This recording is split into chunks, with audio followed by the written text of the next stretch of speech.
What's up guys, maskedmechanicz here and welcome back to the channel. Well, we finally got our parts in almost 2 months later to put our Corvette together. Gotta love the COVID shipping, but we got all our stuff, so now we're finally starting on this transmission. I don't know if you can see, but I already installed one new bushing right there.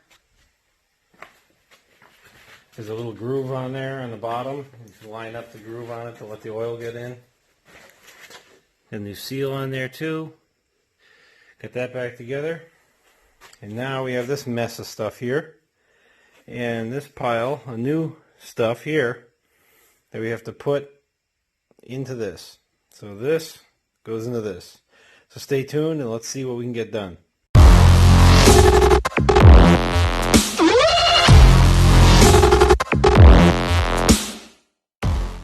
Well, I got one piece rebuilt right here, and I got it inside the case. I got this broken coffee table thing for the deck that I'm using as a holder. It's working great. There's a lot of metal in it, so it helps hold it. But yeah, that piece is in there and good. Turns nice and free, and you can turn it on the bottom too. And when you put it in park, it stays in place. So that part all works good. Over here, we're working on the second piece. I got that apart, and I put a new sprag in it already, and we're putting the new bearings in. You can see there's one new bearing right there. And then this is the tool you use to compress these pistons. I think it was like maybe 30 bucks, 20 bucks, something like that on Amazon. Pretty simple. Tighten it down here, compresses the springs, allows you to remove these lock washers, whatever you want to call them, the locks. And then yeah, I cleaned it all out, got rid of all the stuff in there, replaced the seals on the little piston in here.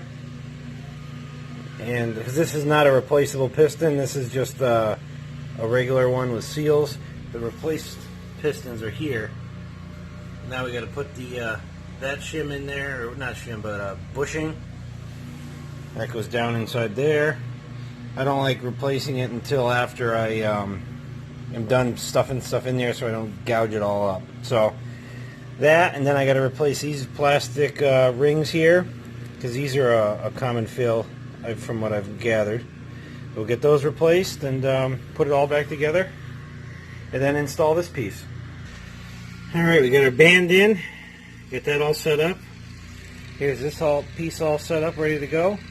Time to slide it in. That's a lot of fun too.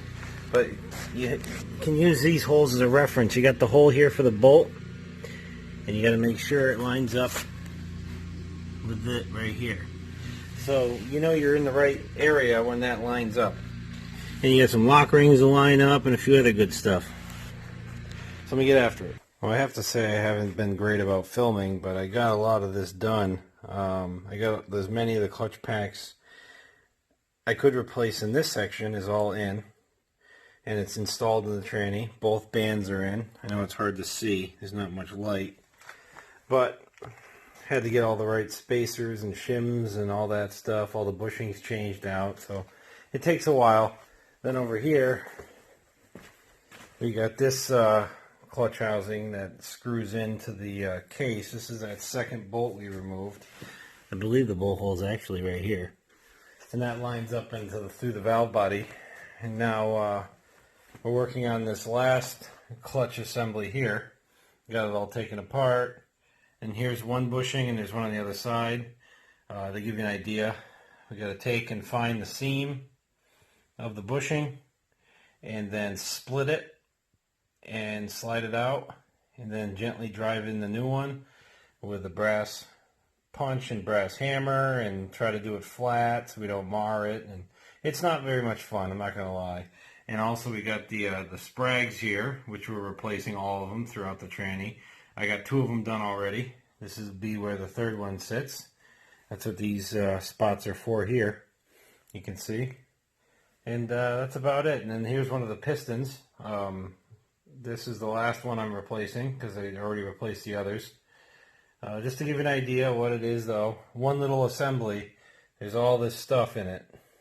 And you got to replace each piece one at a time, one for one.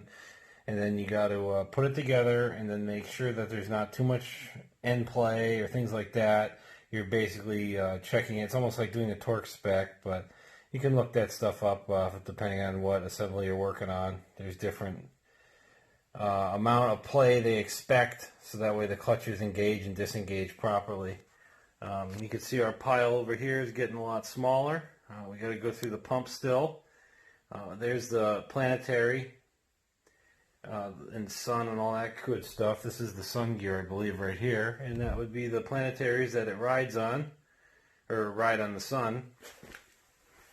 And yeah, it's not the most fun video to make, so that's why I haven't really spent the time to go through each single part. Like, I mean, there's plenty of videos out there of it, and I'm sure if you're really interested in 4L80s and Turbo 400s and building them, you're going to want to watch those type of videos. That's not what I'm doing here with the channel. I'm just kind of showing you where we're at and what we're doing with our Corvette project here. So, without further ado, I'm going to keep plugging away here, get this assembled, and I'll go over some of the big parts again and just keep stopping as I go. Obviously, valve body, I might do a little more filming on, because that's something that the average Joe might want to get involved with shift kits and things like that. You're going to find more people working on just the valve body side rather than the whole thing. But like I said in the beginning, you definitely get a book like this, and that does help. Obviously, you can YouTube a lot of this stuff nowadays. But when I first got into this, they didn't even really have any good videos or anything, so you kind of had to figure it out. Because when you buy a kit like this, no matter how nice it is, and you can see there's some paperwork with it, but there's no real directions. So you got to kind of know what you're doing before you get started, you know. And if you don't, there's a lot of money here on the line. So if you want to tackle something like this, you're going to really have to take your time, maybe even take photos or video to figure it out. And there's a lot of like one-for-one type swapping just until you're done. Because I've done a few trannies, and I'll tell you right now, I'm still really careful with, like, here, this bearing has to go a certain direction on this housing to make it match up to this housing, or it's going to slop and it could break and then blow apart the transmission you just spent thousands of dollars in parts alone to build. So you got to be really careful. There's a lot of risk here when it comes to that. So you got to double, triple check your work. I mean, I probably taken apart that assembly I assembled like 3 times just to double check. Oh, did I put the oiling hole in the shaft in the, you know, to the spline, and just silly stuff like that you don't want to overlook. So just take your time, go through it, and that's all I can say for how to do this type of work. But I'm going to keep going on it, and I'll update you as soon as I get a little farther. Well, here's an update. We got our last set of clutches in. Got our last drum in. Got the shaft in with some new seals. All I got left for seals is the little rubber one that goes here once I put the pump on. And as for the pump, we got that split apart so we can install our shift kit setup here that we're doing. So that's been pretty fun. That's our new valves we got to put in for our pressure, I believe. I'm not even sure. I'm just following the directions at this point. Brain's kind of fried after trying to build this tranny. There's a lot of parts and a lot of pieces, but we're on the home stretch now. You can see my bench is about empty, just valve body stuff at this point. That's all extra junk that we are throwing away. Got a whole bag of junk over there. So there's a lot of pieces to throw away, but we're definitely getting there, that's for sure. Some more trash on the floor, just pieces and parts everywhere. But the new stuff is in. We also got another little valve right there on the floor that we're going to put in. But we're getting there. So it's going to keep plugging away and get this pump built and set up and drop it in, and we'll start on the valve body. Alright, well, I finally have victory. I got everything back inside the transmission, and it's torqued to spec. So that's finally done. All I have left to do is put my seal here, and then we're on to this side. So I started over here. Here's our valve body. I got to take apart all this stuff, clean it, because I don't know if you can see how nasty it is in here, but all that's got to get cleaned out spotless. Same with this housing here. I already took care of it. I believe that's the reverse one, the reverse servo, I think is the proper name. That's all done, cleaned up and ready to go back in, new seals and everything. And then we have to do all these. And I believe we have to do a little bit of drilling in the valve body to get our shifting the way it's supposed to be with our setup. And I have all new, I know it's such a mess here, but it's a messy job. As you can see, I got all the solenoids and plugs and all that stuff right here, along with a new pressure switch right here. And just basically replacing any wearable part that's inside the tranny. So that's what's good about this kit. It really is all inclusive. It's just all the work that it takes to do it. It's not fun. I would definitely not want to do another one. I might if I have to, but hopefully it'll never be this one. So let me start tearing this apart, getting it cleaned up. And then start getting it back together with new stuff, and I'll have to move the tranny out of there, obviously. That was just to hold it so while I put that all in. So we'll get that all set up and start final assembly on the valve body side. Well, we're on to the valve body now. Got it all cleaned out. I had to use the parts washer and really give it heck. Took it all apart. Bunch of valves and all kinds of solenoids and all that good stuff. Got them laid out. Got to do a couple of upgrades here on our kit and replace a few things, like we're doing a spring there, and we're changing the valve there, changing out a screen there, and then another filter here, changing the plugs to gasketed plugs instead of the regular style plugs. Then we're changing all the solenoids out. So we're working on that now. That's what's going on. So we'll get this together, and then we got to take this transmission and drop it down on the ground, probably, because the thing's so heavy. I really don't feel like lifting it just to put the valve body on. So we'll get this on, get that down, and then get it all bolted together. So I'll catch up with you guys in a little bit. Well, here's our quick update. We got our reverse servo on, got the tranny down here. Got it cleaned up again, really good. Got our linkage stuff all set up. Got our new filter seal set up in the case. And we got the new filter. Where is it? Right here. New filter. So that's all ready to go. We start assembling that. Got the valve body mostly together, besides the unit that goes here. That's all rebuilt right over there. So we'll bolt that on. We got our plate all drilled out already. So we got to get our new gaskets on, lined up. Get that little servo there for the band put in. And we should be pretty much wrapping up the bottom. So once I get some of the stuff bolted on, I'll show you where we're at. Oh, we got the servo torqued down. And I got my check balls all in place. I'm just going to put this servo in here. I guess some transmissions had a check ball here. This one didn't. I actually had to go back and look at some of my old video to see, because I couldn't remember. I'm going off of this thing here, and it says location, and it even says on it, used in some models only. And sure enough, ours was not, because I was one short, and I have some check balls still from other transmissions that when you do shift kits, you take certain ones out or whatever. But yeah, no, I didn't lose any. It was just that this one in particular doesn't use one in this location. So if you're ever building one of these, that's something to be aware of. But now we're going to fit the gasket on here. I'll probably put a little bit of this on there, the assembly lube, just to keep the gasket in place from moving. And as you can see, here is the assembly on. We got the first gasket in there.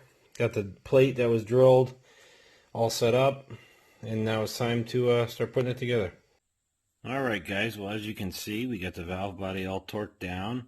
We got our pressure switch set up here. We got our force motor on with the new harness. The issue that took so long to get this video out is I got this whole kit all in one thing. This is the harness that came with it, and this is the style sensor, force motor, whatever you want to call it, that was on this tranny to begin with, and that's the harness that matches this one. But they did not give me this force motor. They gave me this one. So I had this harness and this force motor. Now it probably wouldn't matter running a Phytech over anything else because it's just a matter of swapping them out. This is the newer style, and I guess this is the older style, because this transmission I think is an 03. I think they or 02 or something like that, and they switched it to this the next year. Not a big deal.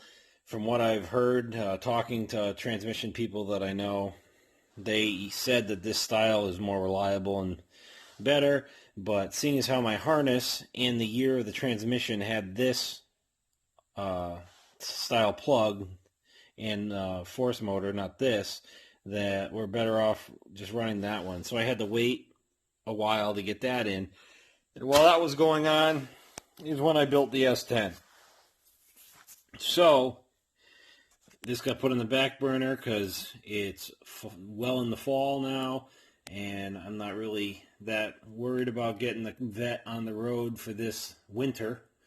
It's going to be cold, and this thing hasn't ever seen salt or sand, and it's never going to, as long as I have it anyways. So I got to get this all straightened out. We got to put our pickup tube in, and we got to put our new dipstick on, get that all set up. We also need to put these fittings in to run our AN line that we're going to be using right here. Rather than using regular tranny lines, I figure that these would be a lot more pliable, easier to make to the right length I'm looking for, cleaner and less chance of leaks. It's just a better way to go, I think. And then also we got to put in our speed sensors. There's two of them on here.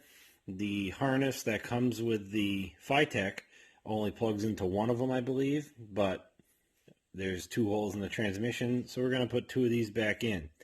So as you can see, it's super clean in here now. It's final assembly, and we're good to go. And the only thing I have left is to tighten down the tail shaft housing and finish up in here and get our brand new pan torqued down. So I'm going to get going on this stuff here, and once I get everything put together, I'll get you one last picture on inside before I put the cover on. That's it. Get it all together and getting ready to put the new pan on. Just to give you guys a reminder what it was like, this is the old pan. You can see some really heavy sediment in there. The magnet's really covered, and if you pull away it's hard to see, but there's a lot of little shiny bits in there. So hopefully we gave this thing a whole new lease on life. It's nice and clean, all new parts, and it came out really nice. So hopefully we get a lot of good years of trouble-free service and a lot of fun. So let me get this pan tightened up and get these speed sensors in. Well, here it is. It's all together, and that'll be a wrap on this video. We got our speed sensors here, as you can see. Got our new plug for our harness right here. This is the old neutral safety switch. I put this old lever back on too, just to keep it on there so I don't have to worry about the shaft. This is in park, neutral, reverse, got all the gears there, locking in. We got our new AN fittings here, coming out the side. Pan's all on and tight. It's a little dirty. I might clean it up, make it look a little prettier for the Vet. But other than that, it's ready to go in. I wish I could show you the difference in size between the two. Maybe I will once I get the Turbo 400 out. But this transmission is just monstrous. So it's going to be fun to see how we have for clearance on the floor pan and everything else, being as my floor is fiberglass and not the easiest thing to modify compared to steel that I could just weld in stuff. It takes a lot more labor to cut and repair. So hopefully none of that happens.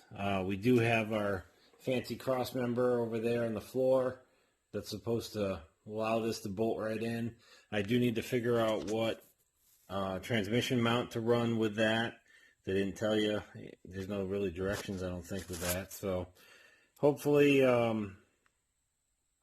can get that all worked out and we can get this thing in and then measure for the new drive shaft I'm going to have to get.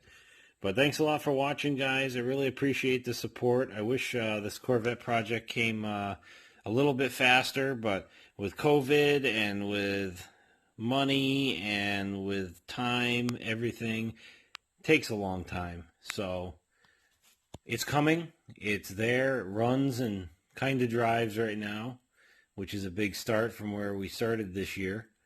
I will be tinkering on it some more throughout the rest of the year. And then into next year. We got quite a few upgrades left on it to do. We're going to have to get a hold of a company I found called ShiftWorks and hopefully set up an account with them so we can get this thing to shift with the factory style shifter so it looks stock still, but it's an overdrive for 480E. I'd like to do that so that way the car, I really like to keep the styling 1970s and 60s rather than try to make it new. I want the new technology, but I like the style of this car. I don't want to lose it. So that's where I want to go with the shifter. We got to do the drive shaft, and also we got to change out our tachometer. We got to go from mechanical to electric, so we'll go over that in a video. So there's definitely quite a bit of Corvette content left. It's just going to be a little bit of time in between them to get it done. So thanks a lot for watching, guys. We appreciate the support. Please like and subscribe, and check out our other builds we got going. You guys can check us out on Instagram also if you want to stay up to date on their builds before we get the videos out to you.